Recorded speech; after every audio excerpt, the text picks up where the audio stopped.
Windermere wasn't the first place to keep its horrors hidden beneath polished wood floors and respectable names. In 1853, nearly 1,000 miles south in Louisiana, a different kind of quiet terror lived behind sugarcane fields and manicured porches, a place called Belle Noire. The Belle Noire Plantation sat 10 miles outside of Thibodaux. It wasn't the largest estate in the region, but it was known for two things: the unusually high yield of its cane fields and its owner, Judge Silas Mercier.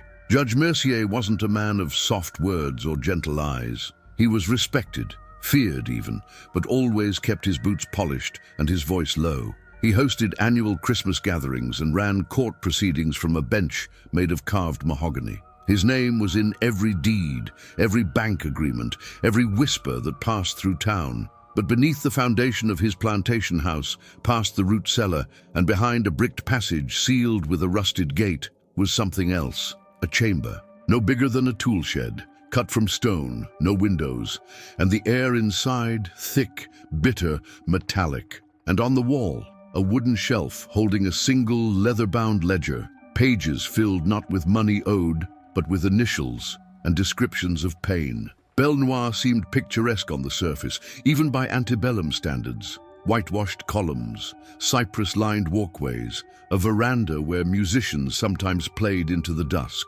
Judge Mercier employed over 50 enslaved men, women, and children, though employed is too kind a word for what it was. The ledgers from that period list names like Ebo, Cato, Louisa, Nanny, and Samuel, most under 30, most listed with no surname. Dr. Thomas Leclerc, a young French physician, visited the property in May of that year.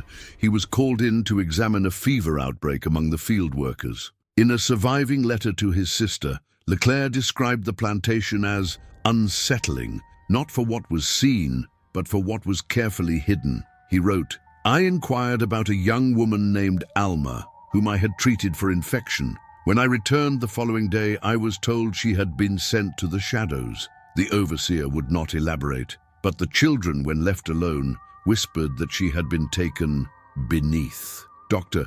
Leclerc's diary includes multiple mentions of missing patients, and once, a noise he described as a muffled human cry from beneath the floorboards. He never returned to Belle Noire after June, but the secret stayed buried until the spring of 1891. Almost 40 years later, when a storm pulled the rotting boards off the old storage cellar. A boy named Francis Duhon, 13 years old at the time, crawled inside looking for raccoons. What he found instead was a narrow set of stairs that shouldn't have been there. When the sheriff arrived the next morning, the family had already sealed the cellar again. They said it was dangerous, unstable, that it had been part of the old root system of the plantation. But rumors spread, as they tend to, and eventually one man decided he wanted the truth. His name was Gideon Barlow. He'd grown up in Thibodaux, moved north for schooling, and returned as a journalist. In 1893, he published a piece titled "The Chamber That Screams" in a small regional pamphlet now lost to time, except for a single copy preserved in an archive in Baton Rouge.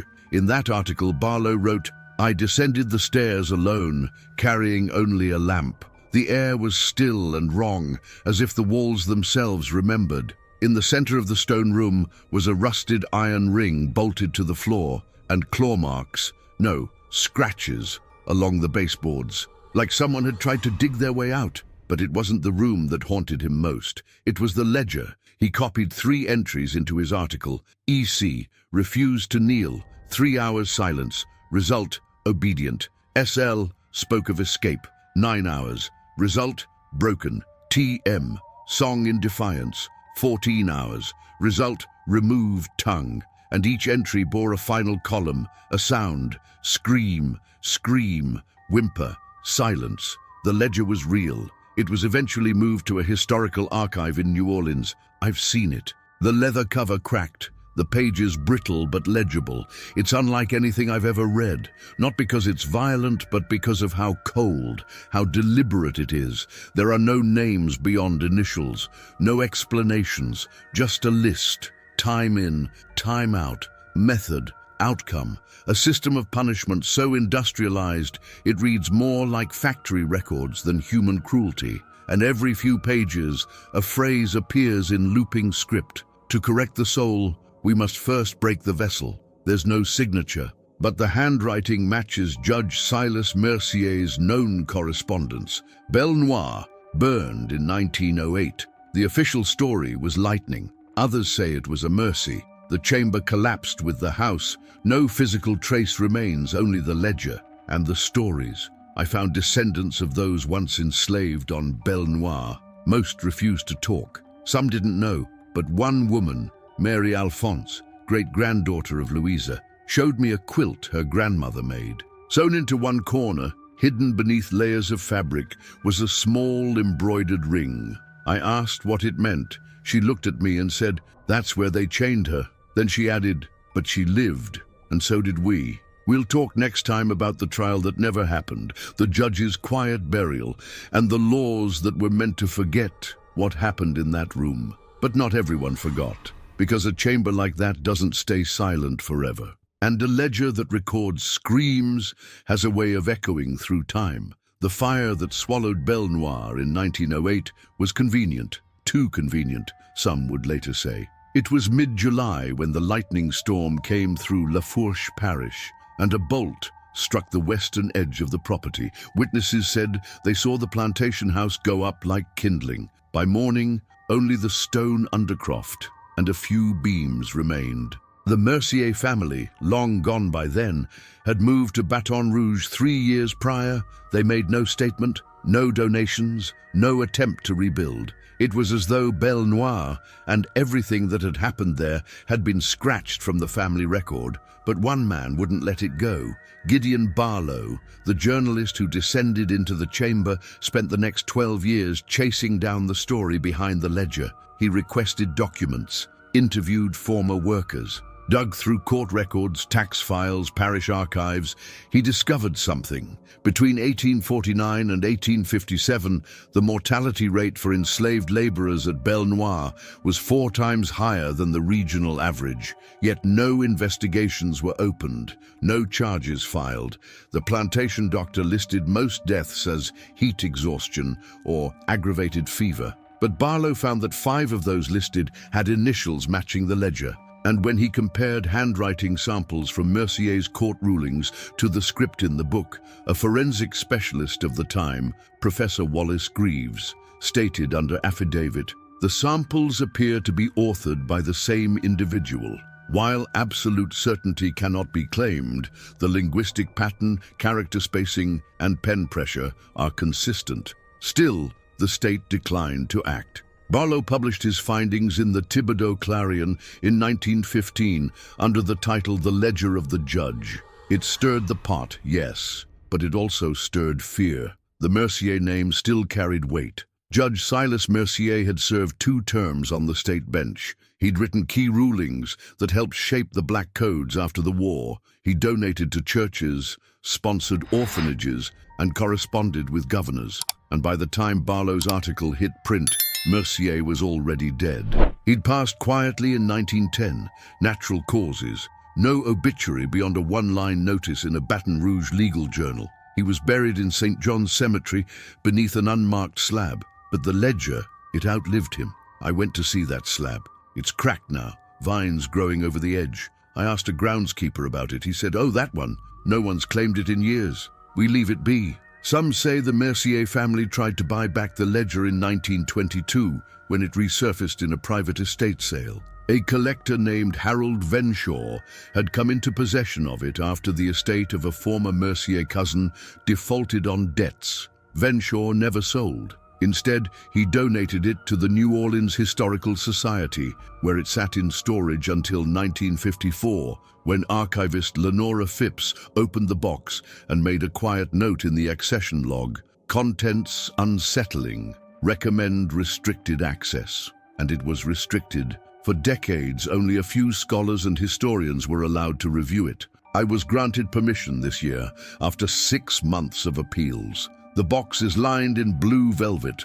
The book weighs just under 3 pounds. Its spine is cracked but intact. The last page is blank. the second to last. TA questioned my authority. Duration, 17 hours. Method, iron. Result, quiet. The final column simply reads, gone. I met with a historian who's catalogued torture records across the American South. Her name is Dr. Idra Linwood. She spent most of her career trying to map the legacy of what she calls quiet horrors. She told me something I haven't stopped thinking about. What makes the Mercier ledger different isn't the violence. Sadly, that was common. What's unique is the mindset. It's the belief that pain is productive, that a person could be made obedient through calibrated suffering. That's not just cruelty, that's philosophy. And it was a philosophy protected by law, by family, by silence. Even after slavery ended, the Belle Noire records vanished.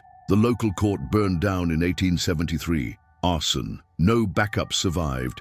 The Mercier name faded. Their money was absorbed into trusts, marriages, and banks. You won't find a single plaque or marker on the Belle Noire site today. Just overgrown grass and the rusted frame of a sugar mill that hasn't turned in a century. But the trauma didn't disappear. I met descendants who still carry it in their bones. Simeon Carver, great-great-grandson of Nanny, the young girl listed as N.E. in the ledger, told me this. My grandma used to say we don't walk barefoot, not even in our own homes. Said too many folks used to bleed into the floorboards. I didn't understand it till I saw the book. Then it made sense. He paused. We're still finding pieces of ourselves in those pages. I visited the chamber site one last time, accompanied by a local historian.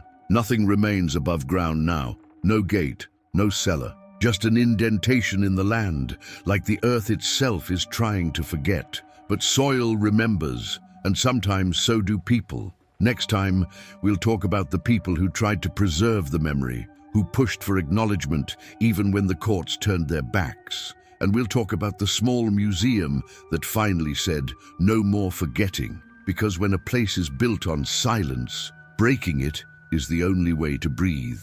There's a photograph, yellowed at the edges, taken in 1973 by a graduate student named Clara Toussaint. She'd driven to the Belle Noire site with a borrowed camera and a hand-drawn map passed down by her uncle, a man who, like many in La Fourche parish, knew enough to keep quiet when necessary. In the photo, nothing seems unusual. A low stretch of cane grass, wind-bent and uneven. A stone, half-sunken, juts from the ground at an angle. But Clara, in her notes, circled the shadow just behind it. Subterranean contour, hollow, possibly man-made, consistent with local oral accounts of the chamber's layout. Clara never published her findings. Her advisor warned against chasing ghosts, and the funding dried up. But she kept digging on her own time. And in 1982, she discovered something remarkable. Inside a rusted metal filing cabinet purchased at a Thibodeau estate sale, Clara found a bundle of correspondence, yellowing letters, unsigned, all written in the same careful script. The paper matched the ledger. They weren't addressed to anyone. They didn't contain full names, but they read like justifications, rationalizations, sermons written not to confess, but to instruct. One read, "Pain, when applied with purpose, becomes a gift. It returns order to chaos. It humbles the prideful. Let no man weep at correction, for correction is the root of obedience." Another, "They were born with wildness. It is our burden and our right to break it. Only in breaking do they learn love." There were 13 letters in total, one for each entry on the final page of the ledger.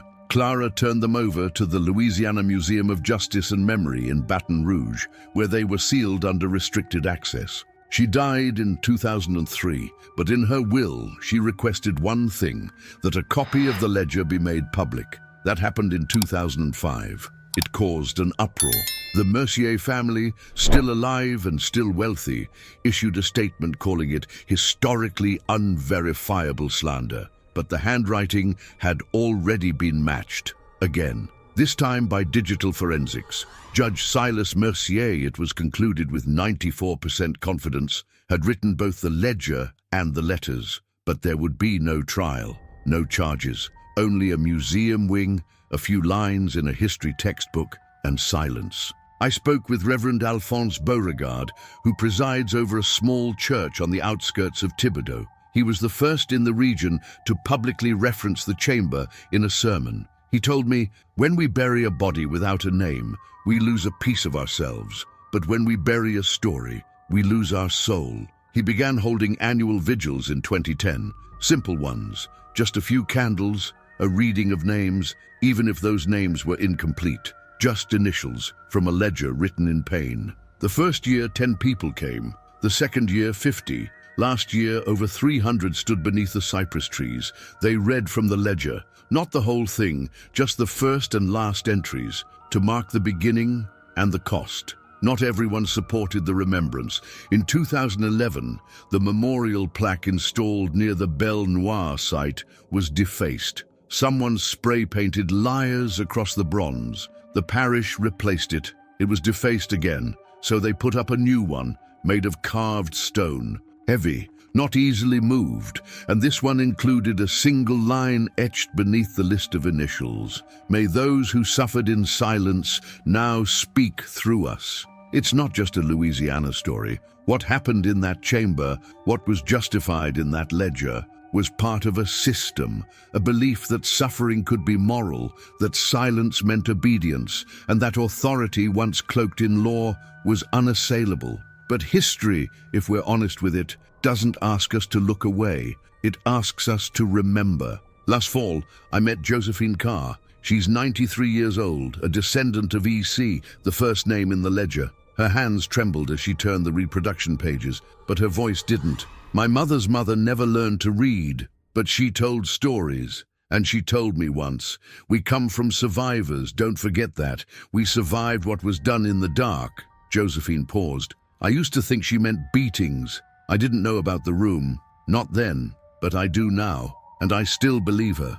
We did survive. That's what matters. Every year on the second Sunday of May, a bell is rung at St. Julian's Church in Thibodeau. Not for the saints, not for the judges, but for those who screamed and were never heard. The bell rings 13 times, one for each name listed on the final page, because what hides behind a perfect smile can be the darkest secret of all. In the spring of 2021, the Louisiana State Legislature passed House Resolution 47. It wasn't a law. It carried no binding power, but it did something else. It acknowledged, for the first time in recorded state history, a governing body recognized what had happened at Belle Noire, not by name, but by description. The resolution read, in part, "We recognize that on lands once held under the name Mercier, acts of extraordinary and systematic cruelty were carried out under the guise of discipline and justice,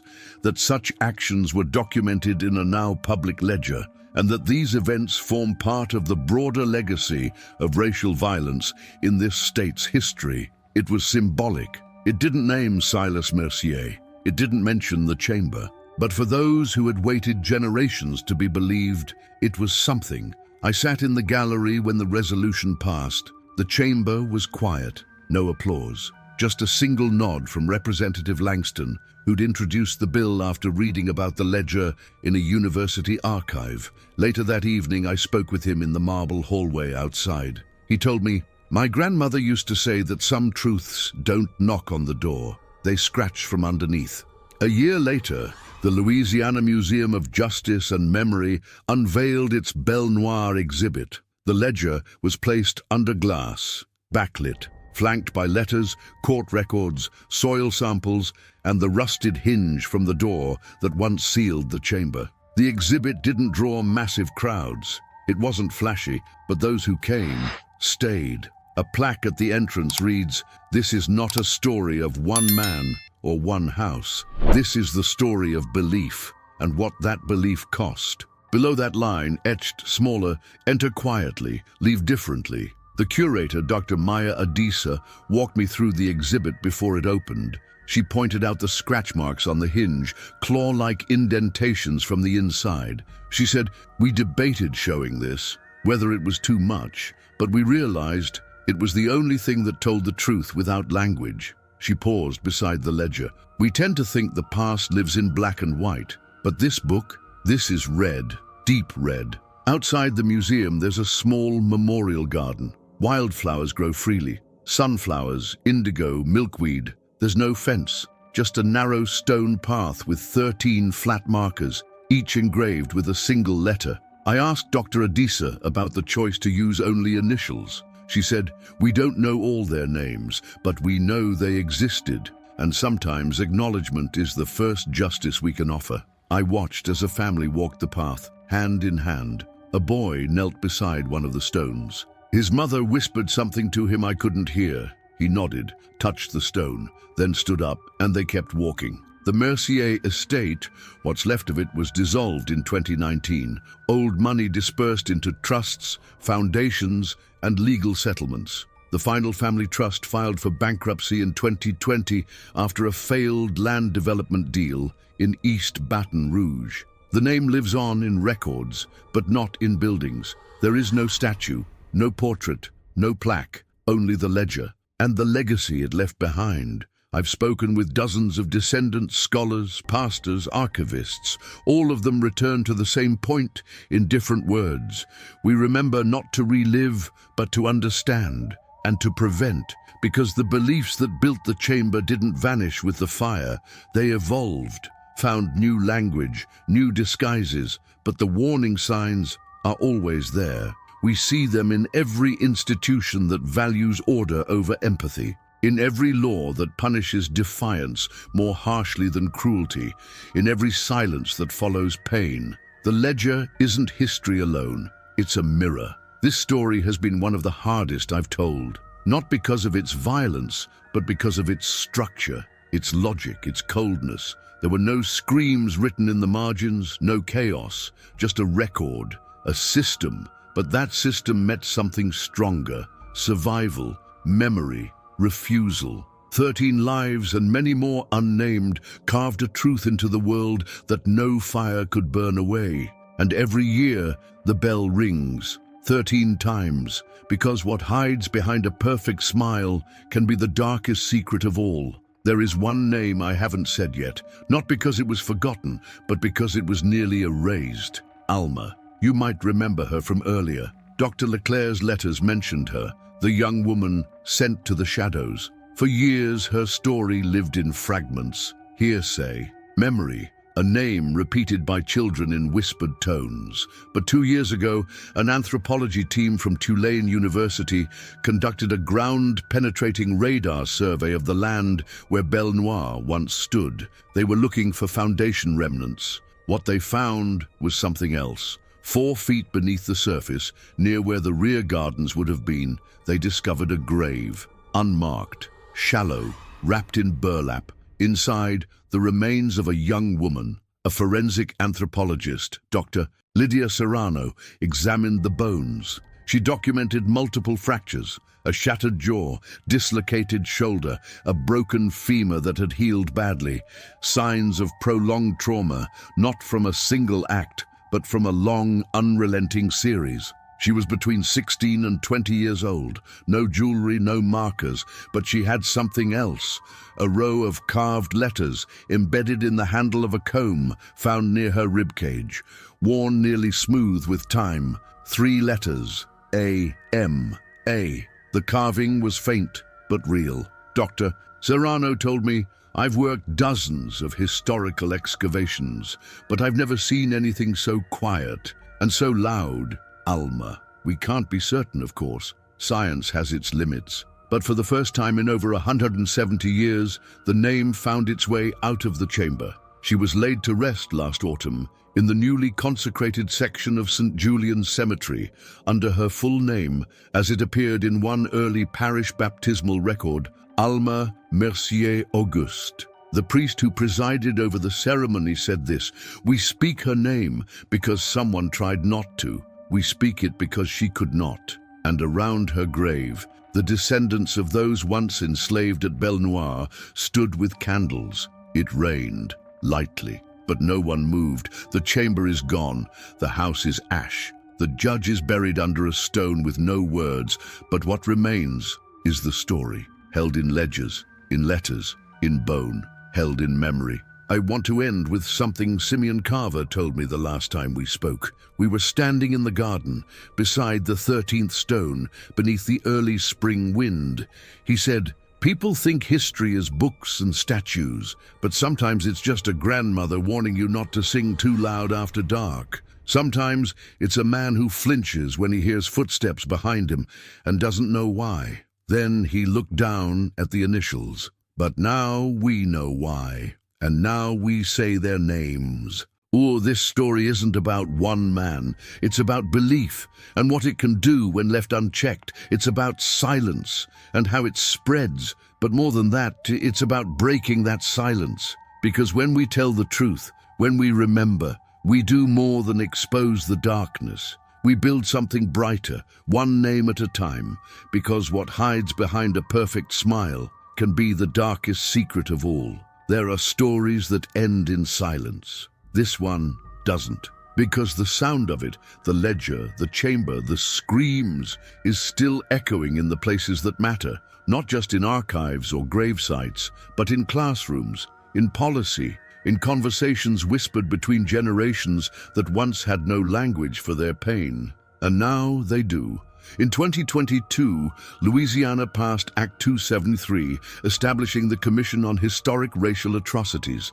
Its mission, to investigate and memorialize locations of documented abuse tied to slavery, convict leasing, and institutional punishment. Belle Noire was the first site placed on its official register. The act didn't pass easily. There were arguments, public backlash, accusations of reopening wounds, but those wounds never closed. And a wound doesn't stop bleeding just because someone chooses not to look. The commission included historians, clergy, community leaders, and for the first time, direct descendants of the enslaved families whose suffering formed the foundation of places like Belle Noire. Among them, Josephine Carr. She sat at the head table the day the resolution passed, 94 years old. Her hands trembled as she held the microphone, but her voice didn't falter. She said, "This ledger, this little book of punishments, was not the final word. We are the final word. We stand here now, alive,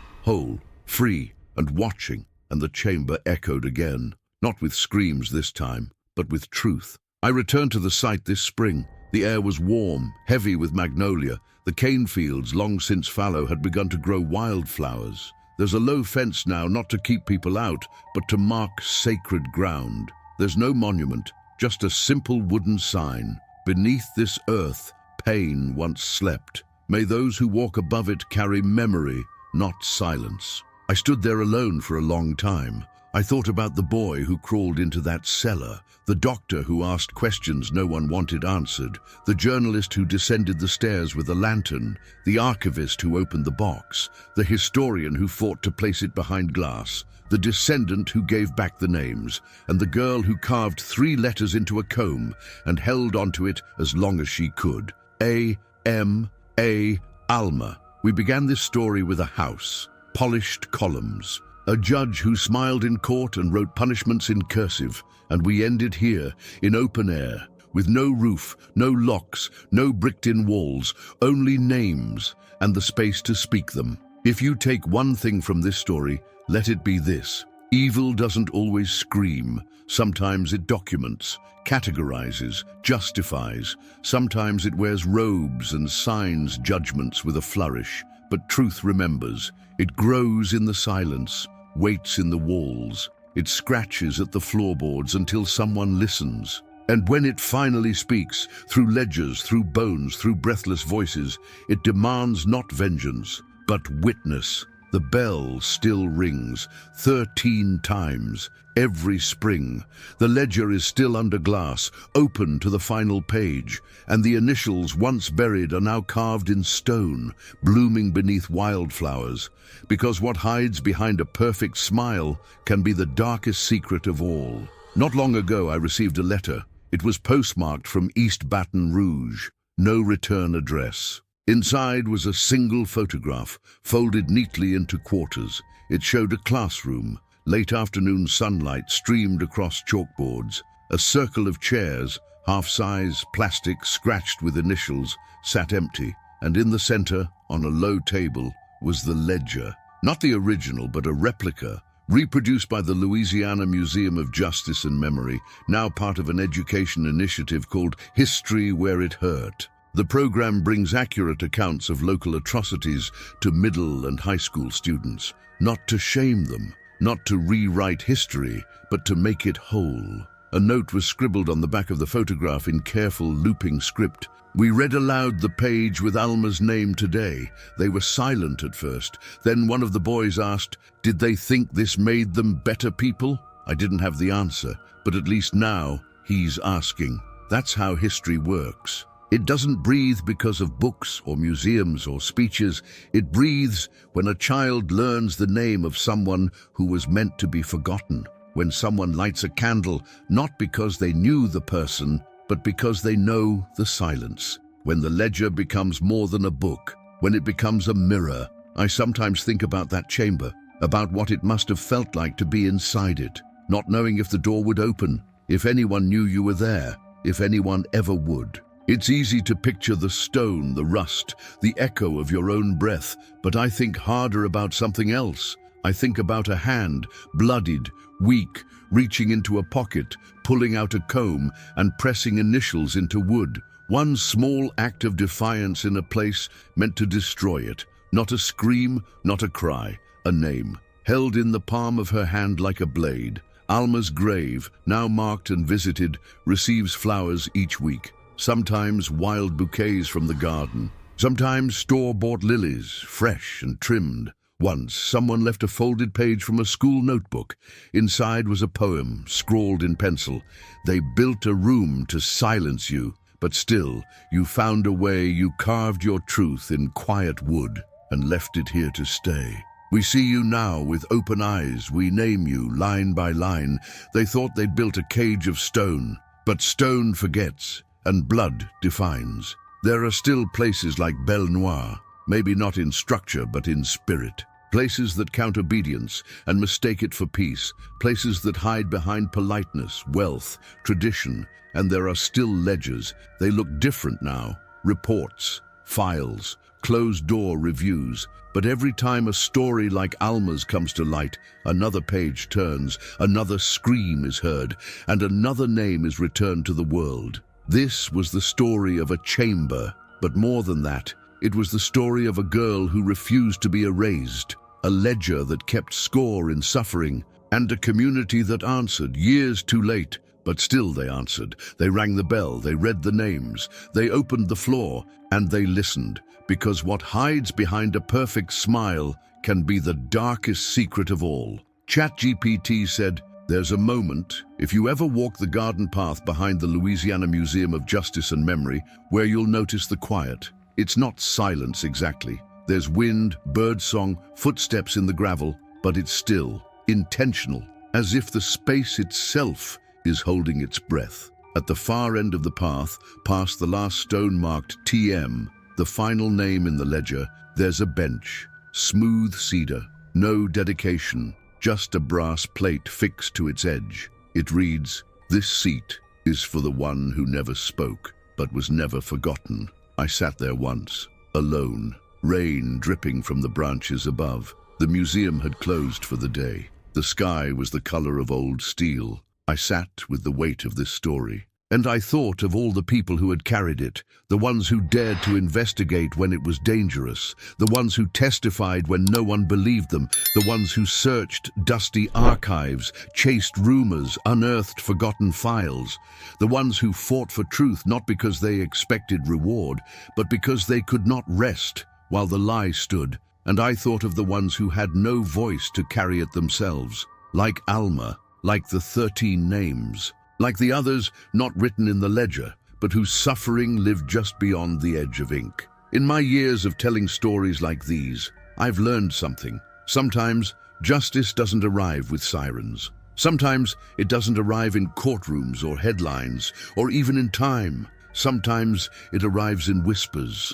A teacher holding up a replica of a worn leather book and saying, "This happened right here, and we must know it." A pastor standing in a field and naming initials into the wind.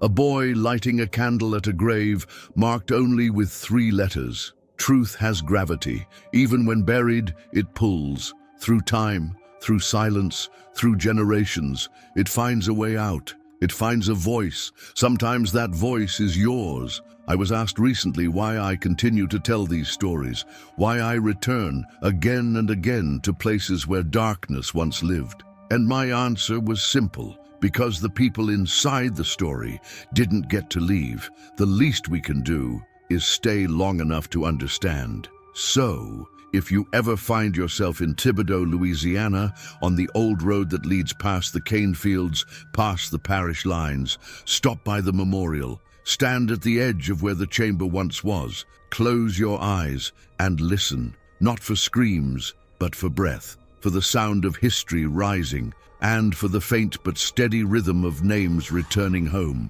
Because what hides behind a perfect smile can be the darkest secret of all. But when we name it, remember it, and carry it forward, it doesn't stay hidden. It becomes a warning. It becomes a story. And sometimes it becomes justice. The museum closes at 5 p.m. most days. By 5:15, the garden is usually empty. The final visitors filter out with quiet steps, some looking back at the stones, some not. The air smells like soil, rain-warmed concrete, and the distant sweetness of cane fields still growing somewhere out beyond the sprawl of the city. But one evening this past May, a girl stayed late. She was 12. Field trip. Public school from Terrebonne Parish. Her name isn't mine to share, but the docent told me what she did. When her class moved on from the exhibit, she lingered in front of the ledger's glass, not talking, just reading. Then she took a crumpled paper out of her coat pocket and pressed it flat against the glass.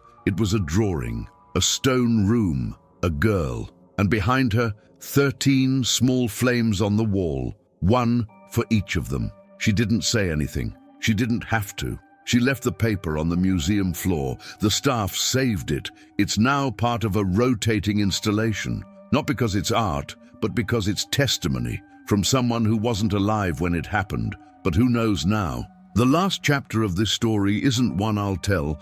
It's one we're all still writing. It happens every time someone asks what the ledger was, every time someone says, "Why didn't I know about this before?" Every time a descendant stands at the edge of an old sugar field and says, "This is where we came from, and this is where we choose to speak." Justice is slow, memory is slower, but reckoning is a steady flame. If you ever find yourself holding a history that feels too heavy, too raw, too hard to speak, remember Alma. Remember the comb in her hand, the initials scratched in when no one was listening. A-M-A. That was her way of saying, I was here, and now she is. Carved in stone, named in classrooms, held in memory, a girl they tried to erase, who became the voice that broke the silence. We began with a chamber, and we end with a garden. Between them stretched one of the darkest roads we've walked. But not alone, not anymore, because what hides behind a perfect smile can be the darkest secret of all. But once revealed, once spoken, it can light the way. ChatGPT said, "There is one final moment I want to share with you." I almost left it out, not because it wasn't important, but because I didn't know how to place it. It didn't belong to the archives or the testimony or the court files. It wasn't part of the ledger, and it didn't happen in the garden. It happened on a train. I was traveling back from New Orleans, headed north after recording an interview for this very story. A long ride, 8 hours, broken up by slow stops and silence. Across from me sat an older man, worn denim jacket, hands like tree bark. We didn't speak until Baton Rouge. He asked what I did. I told him, true crime, history, stories that are hard to carry. He nodded. Then he said something that stopped me. I had family on that land, Belle Noire. My great-grandmother never told us much. Just that the women didn't sing indoors, and the children weren't to ever play in basements. He paused. I didn't know what that meant, not till I was a grown man. And by then, she was gone. But now I think she remembered everything. She just didn't have words for it. He looked out the window, toward the falling dusk. But you gave her words, you and the others. Thank you. I didn't know what to say, because all I'd done was listen and write. and repeat the names. But maybe that's what stories like this demand, that we listen hard, that we write clearly, that we remember relentlessly, because once there was a house built on silence, and beneath that house there was a room, and in that room a girl carved her name into a comb with shaking fingers, because even in the dark she believed someone might one day say it out loud. So here it is. Her name was Alma. She lived. She was hurt, she was silenced, and now she is remembered. To those who survived, to those who carried the silence, to those who broke it, this story belongs to you. And to those listening, reading, watching from wherever you are, carry it forward.